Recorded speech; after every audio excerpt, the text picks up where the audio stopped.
Ce jour-là, devant une petite assemblée, une association franco-maghrébine recevait Jean Daniel. Je me suis installé et j'ai écouté cet homme évoquer longuement l'Algérie, celle de la douleur et du soleil.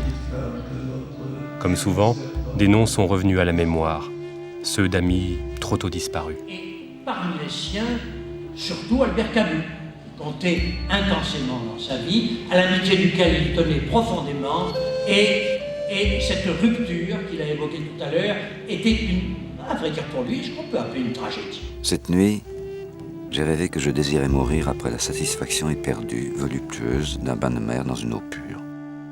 Après avoir senti dans le creux des épaules les brûlures du soleil.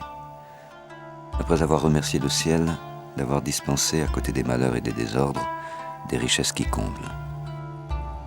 Et puis avec ce mélange de superstition et de fascination, je ne sais comment m'accommoder de la mort, pas encore.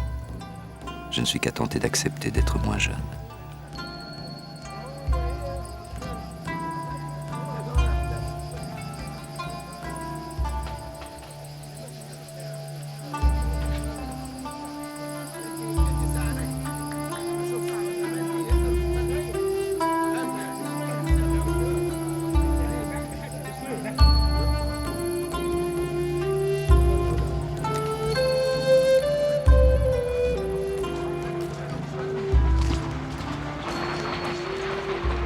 Dans cette petite ville, mon univers, ce n'est pas la rue appartient aux voyous, ce n'est pas les lieux d'église, de synagogue ou de mosquée, ce sont des univers hostiles. C'est d'une part le lycée, mais surtout chez moi. Et chez moi, j'ai été éduqué très tôt avec une vive conscience que la mort était un scandale. La souffrance, une injustice, et le bonheur, un devoir. Le père de Jean Daniel est minotier. La famille compte 11 enfants. Jean entretient beaucoup d'affinités avec sa sœur aînée, Mathilde. C'est elle qui le guidera vers la littérature.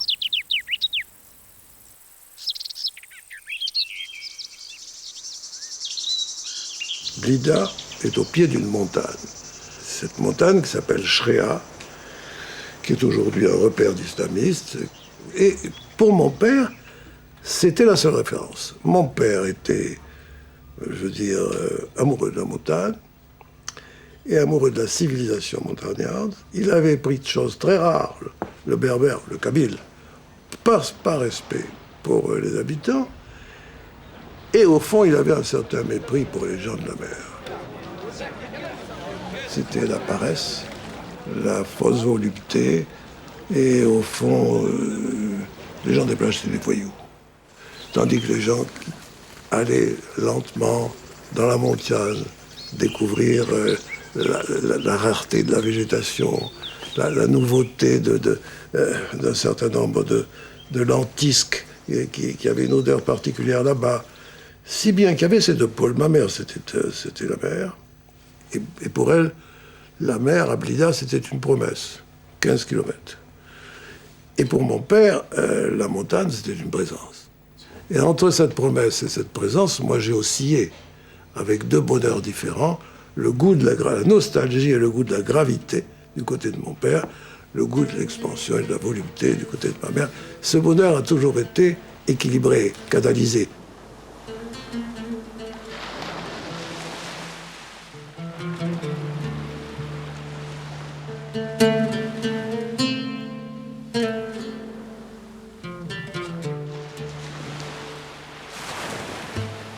Et dans cet univers où la Méditerranée telle qu'on la vit maintenant, et avant d'ailleurs aussi, est faite de vitalité, d'expansivité, de cris et d'exaltation quelquefois, un peu hystérique souvent, il y avait, chez moi, c'était le silence. Pour des raisons qui m'échappent, ma famille se croyait au-dessus des autres. Et quand j'y pense... Élu ? Non. Au-dessus des supérieurs, mais pas élu du tout. Et avec des caractéristiques particulières. Par exemple, crier, chez nous, c'était vulgaire. Et c'était un manque de respect à l'égard du père. Il ne fallait pas qu'il y ait un cri. Et quand on est 11, ne pas crier, c'est un petit peu étrange, mais je ne me souviens pas. Il est évident qu'à table, il était interdit de parler de la mort, du sexe et de l'argent. Mais pour tout ce qui concernait le sexe, ça allait très loin. C'est-à-dire pas des divorces des autres. Non, là-dessus, nous avions des rites qui sont peut-être communs à toutes les religions, finalement, ou à toutes les religions méditerranéennes, j'en sais rien. Mais en tout cas, chez moi, c'était extrêmement... et d'ailleurs, beaucoup plus tard, quand François Mitterrand, pour le nommer déjà, découvrira ça, il dira, nous avions au moins ça en commun, c'est-à-dire la grande table, avec la place de l'Ange. Il y avait toujours une chaise vide pour recevoir le pauvre. Et cette chaise vide, habitée par un ange éventuel, ça est resté très très beau et très frappant.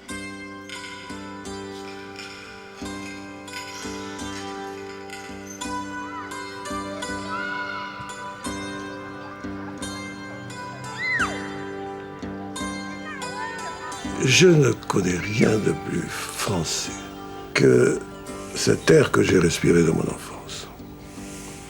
C'était français dans l'éducation, c'était français dans ma rue parce que les petits Kabyles parlaient kabyle et français, ne parlaient pas l'arabe, et ne parlaient pas l'arabe. Et naturellement, à l'école, ils étaient très peu nombreux, mais c'était le français. C'était la gloire de l'Empire, c'était le rayonnement de la France. Il n'y avait de valeur que française, et puis grâce à cause, ou en raison de Mathilde, et de la force de sa personnalité, il ne pouvait avoir au monde de littérature, que la littérature française. Quelle lecture? Deux. Essentiellement pour moi, deux qui vont cheminer profondément, Gide, Malraux. Gide avec deux phrases, et s'il fallait donner ma vie pour assurer le succès de l'URSS, je la donnerais tout de suite. Pourquoi, à cet âge-là, j'ai cet éblouissement? Pourquoi je suis tenté à ce moment-là d'adhérer au Parti communiste? Je ne le fais pas. D'ailleurs, Gide, qui me tente d'entrer au Parti communiste, un an après, publie son retour de l'URSS et m'en dissuade aussitôt. Mais Gide compte énormément. À partir de ce moment-là, je fais le trajet inverse dans le parcours de Gide, c'est-à-dire que je pars de l'adhésion au communisme et je remonte vers les nourritures terrestres.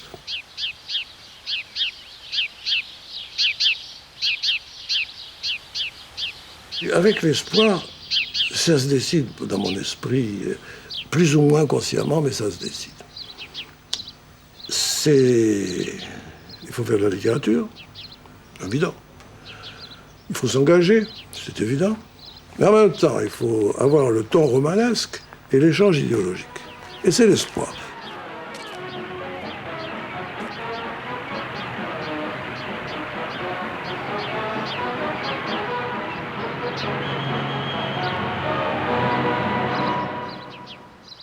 Dans cette adolescence, en somme protégée, comment me viendra l'idée d'un engagement futur? Comme j'étais scout, il m'est arrivé quelque chose de particulier, c'est que, comme on disait, nous avions des bérets avec la marque l'insigne de la Sisaine. Et puis il y avait chez moi une femme de ménage, non, une bonne, espagnole, et qui avait un fils qui est devenu mon ami. Et cet ami, qui s'appelait Vincent Pérez, avait beaucoup d'allure, et il était très précoce politiquement. Il avait 1 an de plus que moi, mais il lisait Marx, Engels, il m'en parlait, il m'initiait.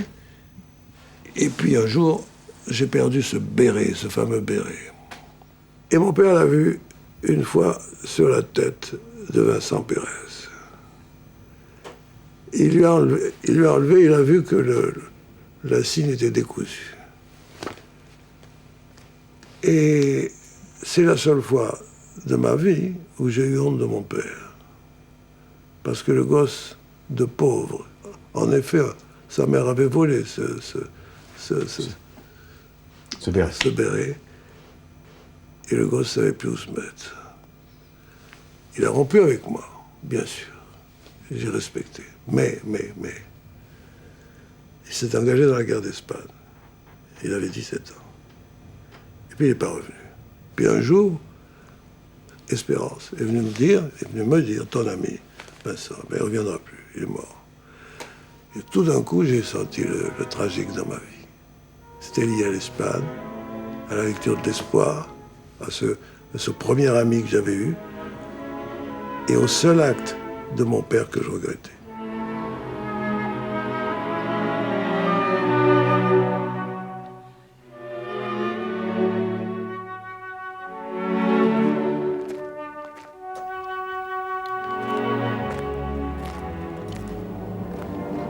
La guerre vient surprendre le jeune étudiant en philosophie.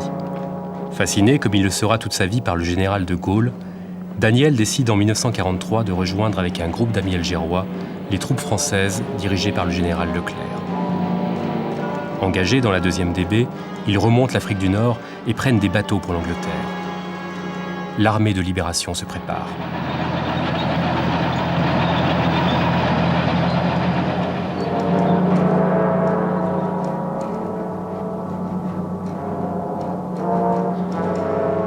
J'ai connu une période où ce qu'on appelait la gauche parlait de plus de devoirs que de droits. Et en ce moment, c'est inimaginable pour les gens.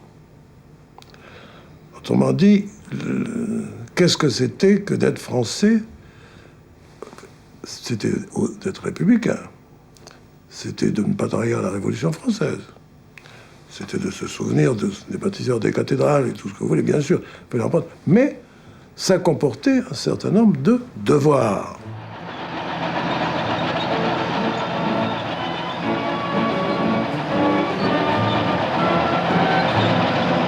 Le fait d'être entré à Paris m'a laissé un souvenir d'intensité qu'avec la meilleure volonté, je ne peux rapprocher d'aucun autre.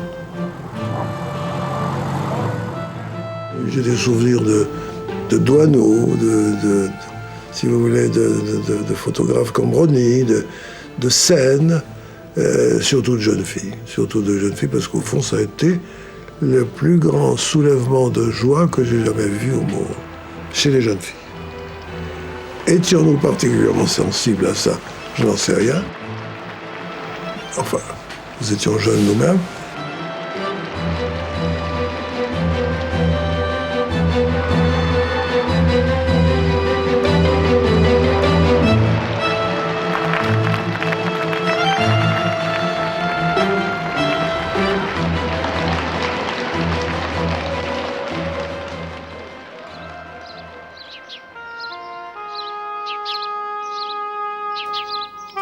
Après la guerre, Jean-Daniel se voit confier un emploi à la présidence du Conseil. Chargé de rédiger des discours, il n'y restera que 6 mois, préférant se consacrer à la création d'un journal, la revue Caliban. C'était une revue qui se voulait de vulgarisation culturelle. Au départ, elle voulait lutter contre l'influence du Reader's Digest qui avait indigné les Français.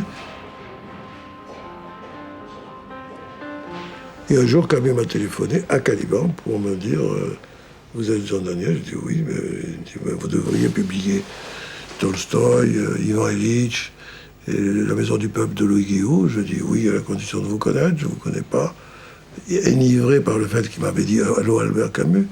Je suis allé. Il y a eu un coup de foudre de mon côté, c'est pas du sien. Mais j'en ai profité, pas toujours un petit peu avec de l'entre-genre. Je lui ai dit « Écoutez, vous allez me faire une préface pour La Maison du Peuple. » Oui, non, oui, non, oui. Je reconnais bien là les gens de chez nous c'était l'Algérie. Et c'est le début de l'amitié. Et à ce moment-là, à Caliban, tous les amis de Camus étaient là, tous. Y compris quelquefois les secrétaires, ce qui me posait quelques problèmes. La disparition d'Albert Camus, c'est le glas de notre jeunesse. Notre jeunesse, celle des dizaines d'hommes qui l'entouraient dans les années 1940, celle des milliers qui le lisaient, le suivaient, attendaient tout de lui.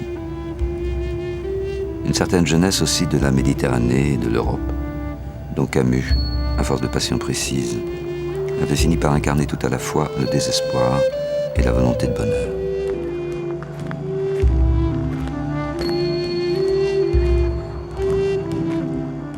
Et à ce moment-là, l'Algérie est assez reculée. Je suis partisan de l'émancipation du Vietnam. Je suis horrifié par les répressions des Malgaches. Je veux l'indépendance de la Tunisie. Madès France, la fierté d'être français. Après De Gaulle, c'est Madès France. Le Maroc, Mauriac, etc. Mais je ne me résigne pas tout de suite à l'indépendance de l'Algérie. Pas du tout. Je me dis, avec l'Algérie, il faut trouver une solution moyenne, au point que tous mes amis disaient notre cher Jean Daniel, il est prêt à liquider tout l'Empire, sauf l'Algérie. Dans cette Algérie meurtrie et bouleversée, l'armée française a pour mission essentielle de rétablir l'ordre et l'harmonie entre les deux communautés françaises et musulmanes. Son ennemi numéro 1, c'est la peur. La peur que la rébellion fait peser sur ses montagnes et sur ses douars par le terrorisme le plus inhumain et le plus barbare. J'entre à l'Express officiellement avec le titre de rédacteur en chef adjoint. Et là, je vais faire maintenant, pendant 7 années, 7 longues années, soit comme envoyé spécial, soit comme correspondant diplomatique à l'ONU, soit, enfin, de toutes les manières, ce sera les 7 ans de la guerre d'Algérie qui vont, en effet, me transformer.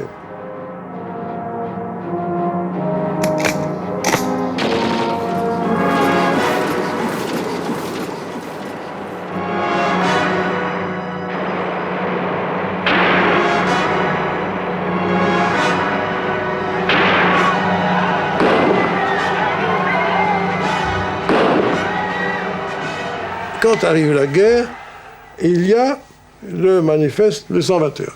C'est 121 intellectuels qui décident d'appeler à la désertion, purement et simplement. J'étais à l'Express, je reçois qui? Marguerite Duras et Dionys Mascolo, qui viennent tous les deux, me disent tes articles sont formidables, on sait que ceci, que cela, il faut que tu signes. Je lis. Je dis, déserteur, ça veut dire que vous voulez qu'on ne défende plus les pieds noirs. Au moins, vous mettez 3 lignes. Sur les pieds noirs. Sur les pieds noirs. Au moins. J'ai eu un coup de téléphone de Marguerite, me dit, tu sais, je crois que ça ne va pas marcher. Je dis, pourquoi? Parce qu'on l'a fait lire à Sartre, et Sartre a dit, mettez-lui ces 3 lignes, on s'en fout. Mais allez voir tout de même Le Castor. Le Castor, c'était Simone de Beauvoir. Simone de Beauvoir, mais pas du tout. Mais ce pleurnichard, c'était moi. Mais ceci, on ne va pas lui faire... Enfin bref, non. Donc c'est non. Et je n'ai pas signé le manifeste de 121. Alors après, la querelle a commencé. Puis arrive un édito des temps modernes, où alors là, je suis assassiné de la manière la plus méprisante, mais avec le talent qu'on connaît chez ces gens-là, qui est superbe. Et c'est là que j'ai mérité ce mot terrible, le dur des durs de la gauche molle.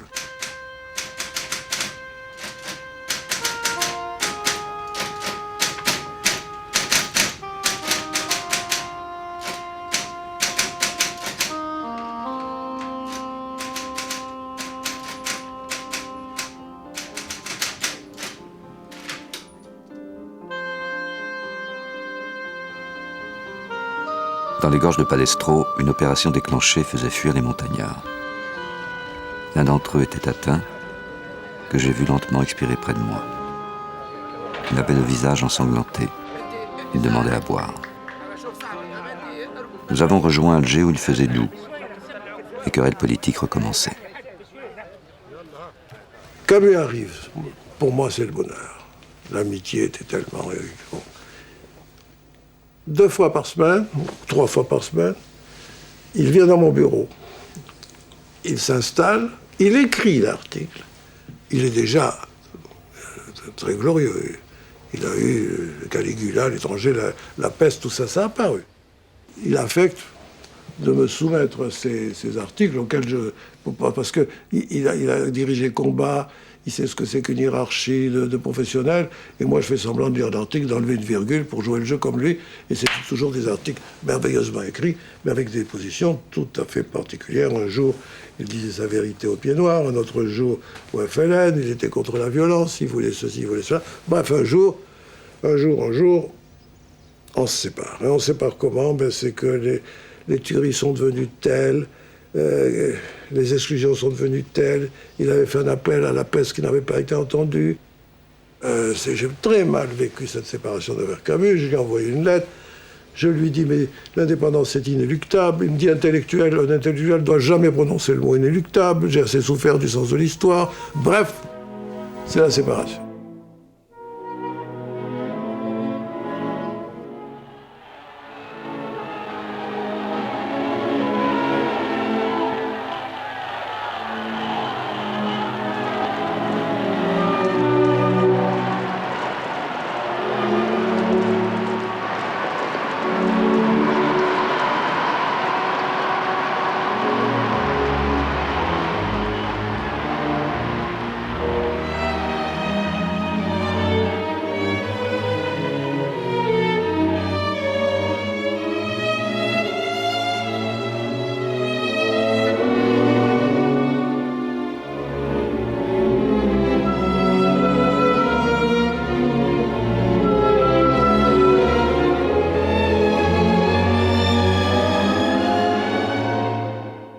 La situation actuelle de l'Algérie, je la vis comme un échec personnel. Il y a un certain nombre d'espérances et même de prévisions qui sont totalement dépassées, déjouées, malmenées, et en particulier quand même celle d'une unité du peuple algérien, même avec un certain nombre d'échecs économiques comme tous les pays en voie de développement.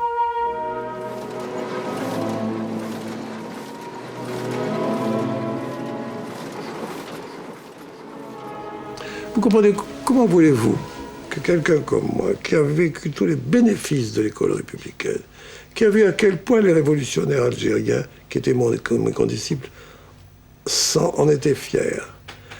Quand ils ont su prendre, ils le montraient de la France, tout ce qui était positif, malgré les horreurs du colonialisme, comment voulez-vous qu'on réagisse d'abord par le premier résultat qui fait que l'Algérie a été l'un des pays qui ont le plus asservi la femme, de manière officielle, et que pour le moment, nous ayons le choix entre une société civile qui progresse indépendamment de son État et un État qui réprime indépendamment du développement de l'islamisme.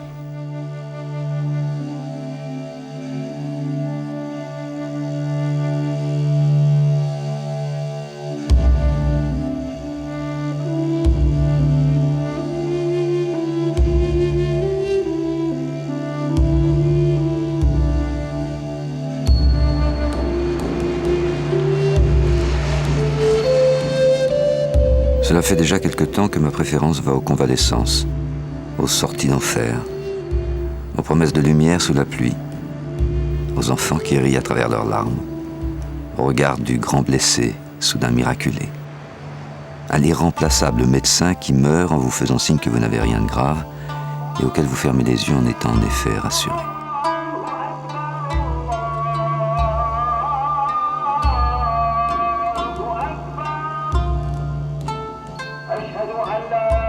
Mais à ce moment-là, je vais à Bizerte. En reportage, je suis blessé à Bizerte très gravement. Et se passe une chose qui va compter énormément dans ma vie, au fond. 7 années d'hôpital où tous les 3 mois, je crois que, que des médecins disent devant moi à tout haut que je peux ne pas m'en sortir. C'était la fin de l'invulnérabilité que j'avais ressentie pendant la guerre. C'était la première fois que j'étais atteint, blessé, dans ma chair, handicapé.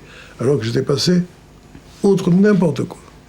Mais j'ai vécu cette blessure comme un tribut payé au fait que je m'en étais sorti. Quand je suis revenu, j'avais des béquilles.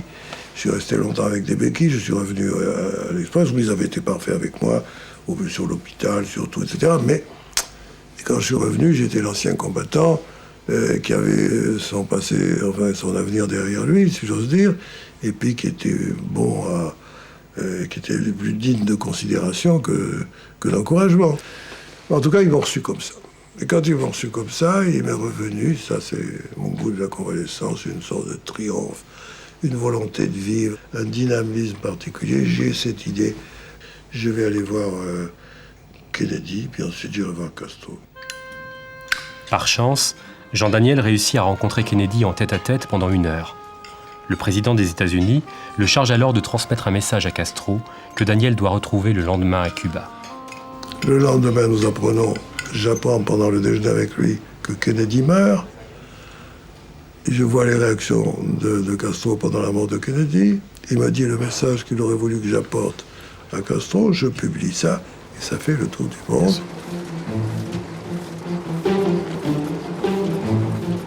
Alors j'avais un agent littéraire qui me demandait de mettre chaque fois, vous savez, droit réservé A, et il y avait une liste aussi grande que l'article lui-même. Et j'étais devenu, disons le mot, un journaliste international.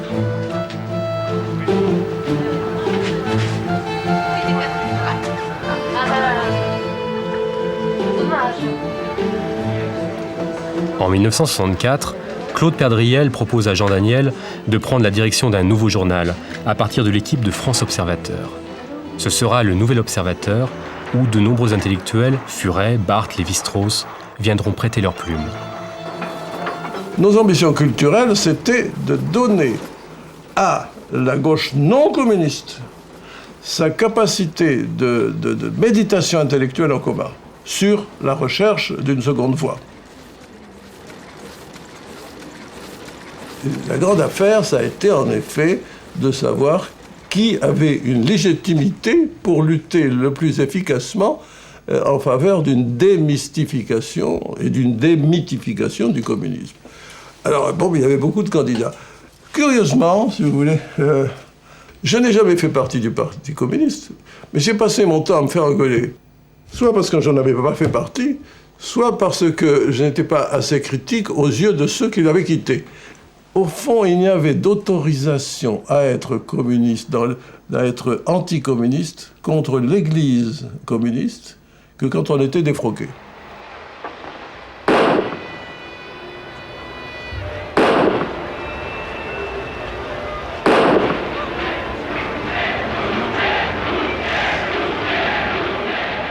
Il y a eu d'abord, dans les temps modernes, la revue de Sartre, la revue qui ne voulait pas rompre avec le communisme, avec le stalinisme auparavant, la revue dont on ne savait pas encore qu'elle avait fait la moindre conversion, et la publication d'un texte, d'une nouvelle de Solzhenitsyn intitulée « Une journée dans la vie d'Ivan Denisovitch ».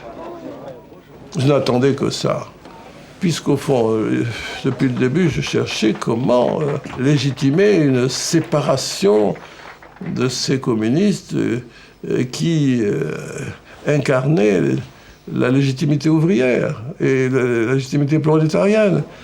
Et là, c'est Solzhenitsyn, c'est l'archipel du Goulag. Je vous dirais que cette lecture m'a tourmenté comme on découvre un second holocauste. Eh bien, peut-être que pour ces choses déjà connues, pour le rapport Khrouchtchev, il fallait Solzhenitsyn pour nous faire comprendre que ce peuple qui avait été héroïque, qui avait perdu 20 millions des siens en nous sauvant du nazisme, avait été aussi avant martyr en perdant 20 millions sur la période stalinienne. Alors vous voyez l'importance que ça peut avoir pour moi. Je ne peux plus penser les mêmes choses après la lecture de l'archipel Goulag. Et c'est cette coïncidence, et c'est pour ça qu'on est à sa place dans cette émission littéraire, entre le génie littéraire d'un grand messager et l'importance de ce qu'il a vécu, de ce qu'il véhicule, de ce qu'il fait passer, de son pouvoir de contagion, qui me semble une chose exceptionnelle.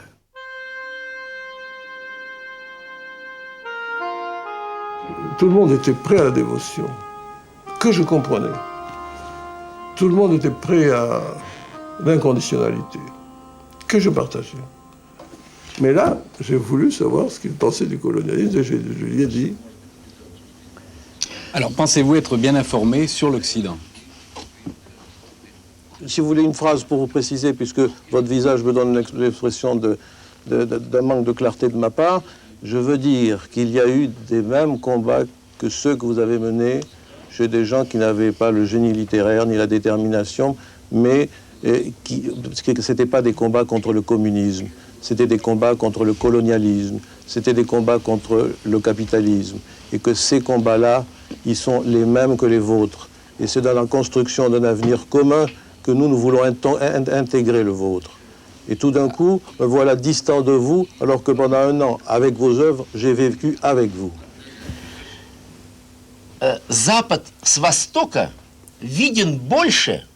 L'Occident est plus visible de l'Orient que l'Orient ne l'est de l'Occident. On le voit mieux d'Orient parce que l'Orient est une espèce de milieu opaque. Tout y est fait pour que vous ne puissiez pas le voir. Nos journalistes ne diront rien. Nos parlementaires n'ouvriront pas leur bouche, ils ne font que lever la main. Mais votre société est telle que tous peuvent s'éclairer mutuellement. Le Parlement met en question le gouvernement, les journalistes décrivent tout ce qu'ils voient, écrivent tout ce qu'ils veulent, et tout ça est en pleine liberté. Et en résultat de tout ça, vous-même, vous mettez vous-même sous des sunlights, comme ceux sous lesquels nous nous trouvons actuellement, alors que l'Orient se trouve dans l'obscurité, dans le fond de la salle, là où on ne voit rien, dans les ténèbres.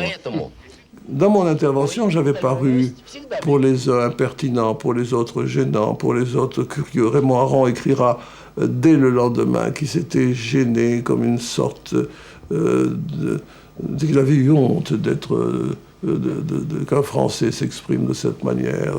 Je ne sais même pas s'il n'a pas dit qu'il avait honte dans cette chose en commun qu'il avait avec moi, qui se trouvait la judéité, mais c'était un petit peu ça transparaissait.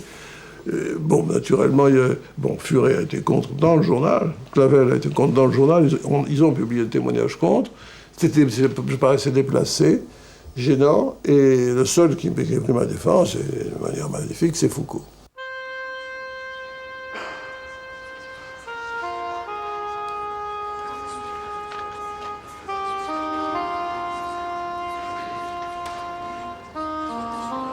Plus on épargne, moins on consomme, moins on produit, moins il y a d'emplois, moins il y a d'emplois, moins on a besoin d'épargner, et puis pouf, ça s'écroule. Et ça, c'est un mécanisme qui commence à jouer et dont le suivi pourrait être un événement tout à fait majeur. Ça, c'est une grande inquiétude de type américain, ça. Tout à fait. Les sentiments que nous suscitons chez François Mitterrand, c'est qu'il considérait qu'il y avait des gens qui jouaient un rôle de contre-pouvoir et qu'il voulait balayer. Il voulait le pouvoir, il ne s'attendait pas au contre-pouvoir. Le contre-pouvoir, c'était qui? Mendès France, dont on savait qu'il ne serait pas président de la République, qu'il avait récusé les institutions, Edmond Maire, qui n'en voulait pas, et Michel Rocard, pour lequel il avait le mépris le plus total. Il disait d'ailleurs très souvent, je ne sais pas ce que dit là, je me demande s'il parle français, enfin c'était le mépris le plus souvent. Et en plus, qu'est-ce qui se passe? C'est la première fois qu'il m'en parle, il m'en rappellera plusieurs fois. Et il faut que je vous dise tout de suite, qu'est-ce que vous allez faire, vous, dans ces gens dont j'ai sucé le lait, que je connais, dont je respire, c'est chrétien. Je dis comment c'est chrétien? Il y a Mendès France, il dit que c'est catholique, J'ai Rocard est protestant, Mendès France, et puis tout ça, pas du tout, c'est un milieu. Finalement, vous savez, il y a entre tous ces gens, et vous n'êtes pas innocent là-dedans, un complot chrétien. D'ailleurs, à ce moment-là, je me demande, pour les joies de l'actualité, aujourd'hui, s'il n'a pas dit un lobby chrétien. Parce que c'est à ça qu'il pensait. Ceux qui relativisent beaucoup l'emploi du terme lobby.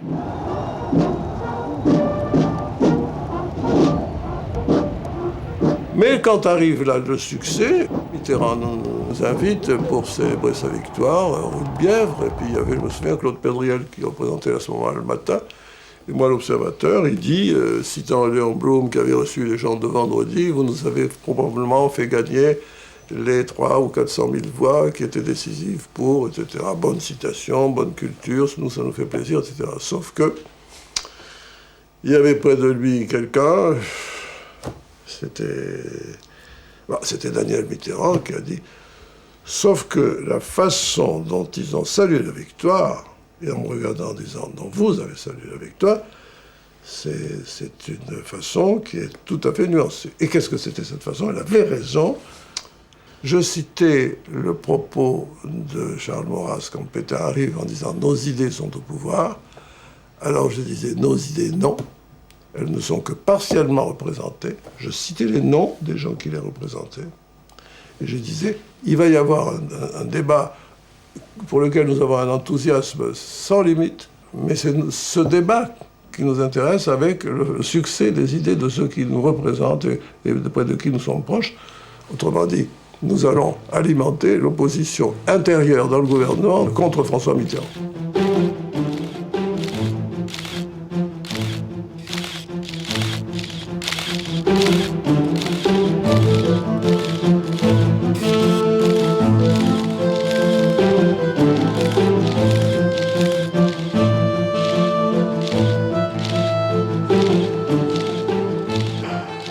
Quand les idéologies sont militantes, quand les idéaux sont engagés, quand nous faisons des journaux d'opinion, il n'y a aucun déshonneur pour nous. Au contraire, à prendre parti pour des gens qui sont éventuellement au pouvoir, en tout cas qui ont un pouvoir politique, même dans l'opposition, c'est un état d'esprit totalement différent. La légitimité des idéologies crée la légitimité d'un soutien. Même chez les journalistes, surtout chez les journalistes d'opinion. Depuis 40 ans, fidèle à une promesse faite à des amis à l'époque de la Résistance, François Mitterrand et son épouse, entourés des fidèles, escaladent ce site Mâconnais. Ils sont tous là. Roland Dumas, Jacques Attali, Jacques Lang, Claude Estier, Charles Hernu. 25e année. Dans la nature, je vous échappe un peu. Hein? Qu'est-ce que vous pensez de ça? Ce n'est que la compagnie des buis, hein? Et des roches. Je comprends, il faut un temps pour tout. Oui, je ne pense pas que vous soyez désagréable. On essaie d'être le moins présent possible tout en étant là. Non, je ne me plains pas de vous. Mais enfin, dans quelques temps, je vais vous montrer là, ce sera... La cour, elle était incroyablement obséquieuse, intimidée, souvent formée d'esprits tout à fait remarquables, qui donneront d'ailleurs des futurs ministres dans d'autres gouvernements. Mais la cour restreinte était la cour d'une sorte de despote pas très souvent éclairé. Mais il y avait dans cette cour, créée par lui, suscitée par lui, qui divisait pour régner, qui promettait tout aux mêmes gens, et qui ne disait pas tout, même sur le plan des informations. Je me souviens dans les avions, puisque j'étais invité 6 fois par lui à faire un voyage. Et les 6 fois, il y avait un rite. Je partageais un déjeuner avec lui. Et là, il y a Taine, Renan, Byzance, voilà, l'art, la littérature, les musiques qui n'y connaissaient rien du tout. Et il avait une façon de ne pas connaître les choses qui vous rendait un peu coupable de les connaître. Vous savez, c'est le côté... Vous devez savoir ça, vous voyez. Et je repartais. Et au moment où je repartais, alors c'était tous les gens de l'avion qui venaient vers moi, assis par terre, les uns comme ça. Qu'est-ce qu'il a dit? Qu'est-ce qu'il a dit? Qu'est-ce qu'il a dit? Je faisais des récits. En général, je me souviens de gens, d'amis, qui étaient un petit peu déçus parce que c'était sans doute culturellement intéressant. Mais sur le plan des scoops, ça manquait un peu d'épaisseur.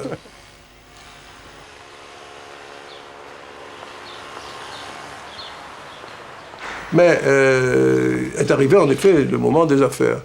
Non seulement l'Observateur en a parlé, mais on ne sait pas que l'Observateur est le seul journal, le seul, que Mitterrand ait poursuivi en justice, car il s'était fait une discipline de ne pas le faire. Et il a chargé mon ami Georges Kejman de nous poursuivre au moment de l'affaire Urbain. Et il n'y a pas d'autre précédent.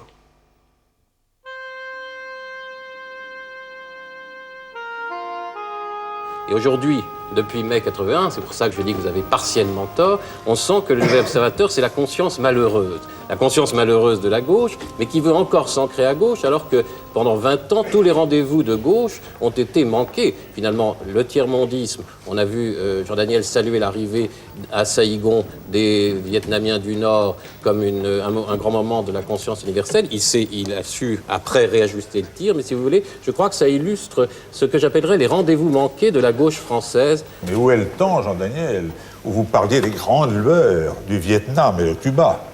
J'ai l'impression que chez vous, 20 ans, c'est plutôt l'argent gras que le bel âge. Alors, juste en passant, évidemment, il y a un petit coup de chapeau, père fondateur du journal, tous ceux qui ont crapahuté dans les djebels de Saint-Germain-des-Prés, qui ont versé, si j'ose dire, un sang d'encre pour l'Algérie algérienne. Il faut savoir en quelque sorte qu'on se dirige avec une boussole qui indique assez systématiquement le sud. Alors il suffit de retourner la boussole pour avoir l'idée juste, quand il y a une idée qui sort.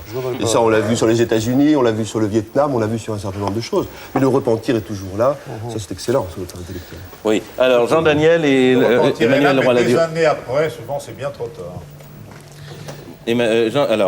Jean Daniel d'abord. Sur la torture elle-même, il y a toujours ce vieil argument qui est la fin justifie les moyens, quoi. Enfin, donc ça reste défense. Croyez-vous que vous soyez une conscience? Et merde, quelle connerie. Et quel échec d'en avoir donné le soupçon de l'ombre de l'idée. D'avoir laissé penser que je voulais prêcher, sermonner, chapitrer. Il y a mal donne, et d'abord avec moi-même. Qui, moi? Un certain égo fier de ses incertitudes.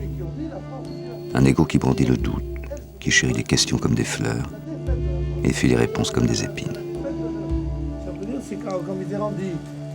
De quoi suis-je le plus fier? D'avoir fait croire? Jamais. D'avoir réussi à inoculer le doute, à insinuer perfidement avec toutes les fausses candeurs que la vérité devient folle. Ça oui.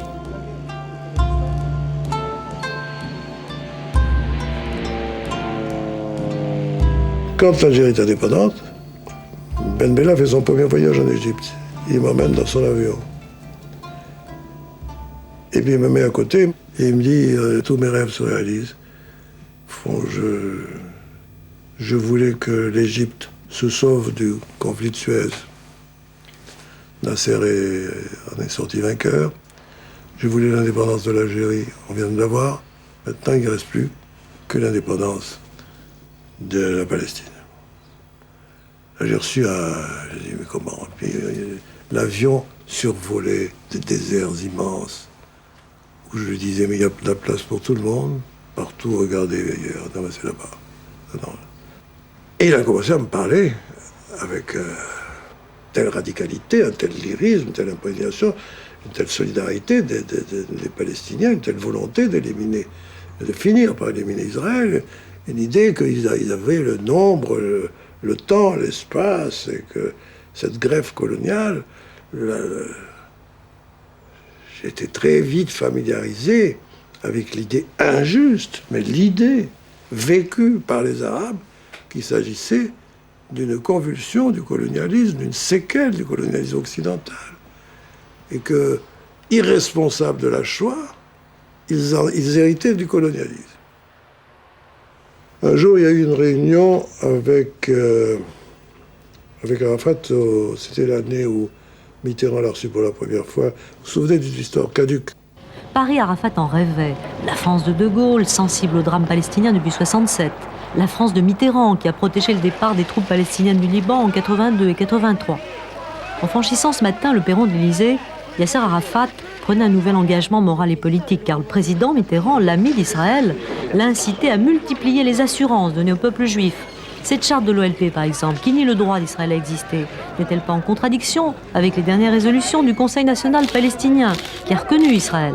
Réponse de Yasser Arafat, la charte est caduque. La charte palestinienne contenait une disposition destinée à supprimer Israël de la carte du monde. Et c'est cette disposition que les Français voulaient obtenir d'Arafat qu'elle soit supprimée.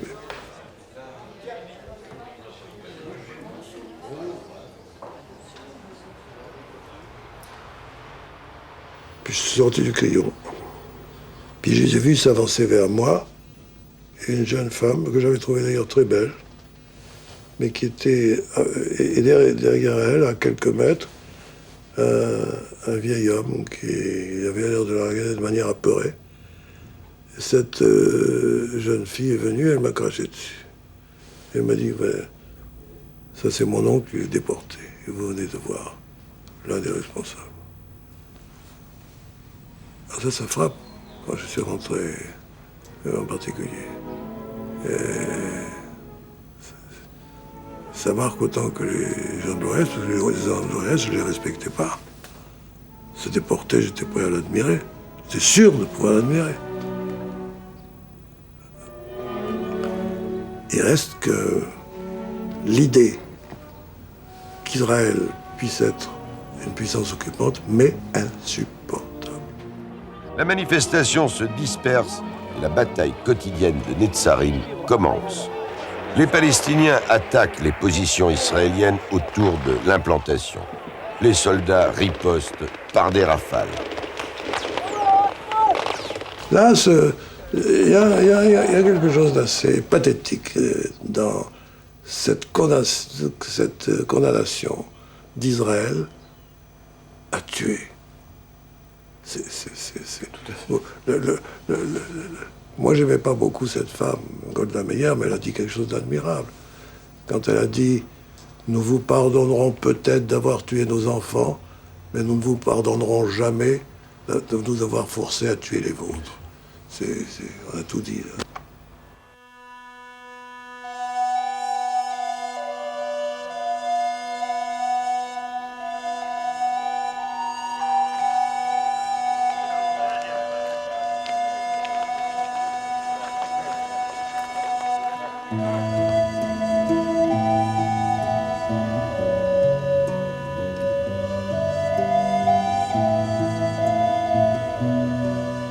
Pour moi, Dieu était celui auquel parlait mon père et à qui il parlait. C'était l'intercesseur, et c'est grâce à mon père que je ne mettais pas en cause l'existence de Dieu. Je ne pouvais pas en douter. C'était pas la prière, c'était pas la synagogue. Si, quelquefois, c'était une prière solitaire de ma mère, regardant au ciel, se mettant une coiffe avec n'importe quelle serviette.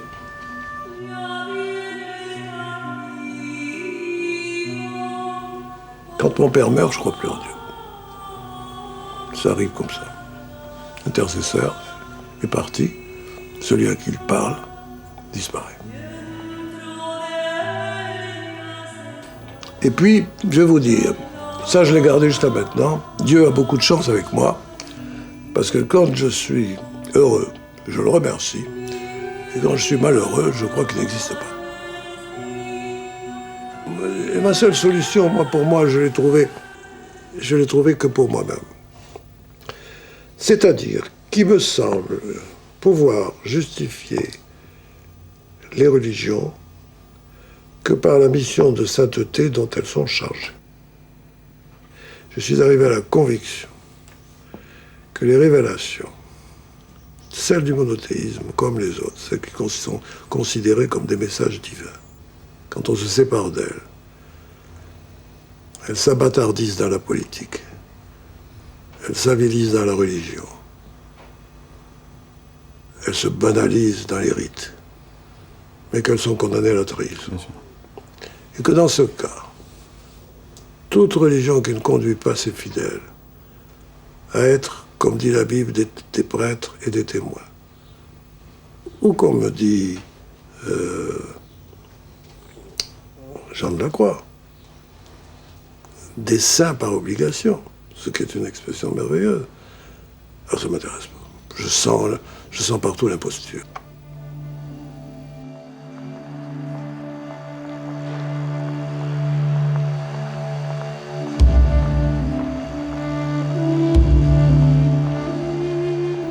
Avec le temps, en fin de carrière, la réflexion aidant, sollicité de prendre parti encore maintenant sur tous les plans, ne sachant pas où donner de l'indignation, je me suis fait à la fois un devoir qui correspond à un élan de n'avoir plus de jugement que comparatiste.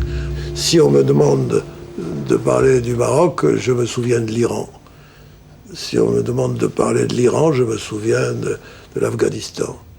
Et c'est pas 3 pays cités au hasard, parce qu'il y a des expériences qui sont plus ou moins musulmanes, plus ou moins religieuses, plus ou moins islamistes, mais avec des distances. Et que c'est vrai qu'à la fin des fins, dans ce monde, sur cette planète de terreur où l'homme déteste l'homme et où les pays s'entretuent au nom de Dieu, il y a des degrés. Et que nous sommes dans cette obligation du relatif pour vous juger de choses absolues.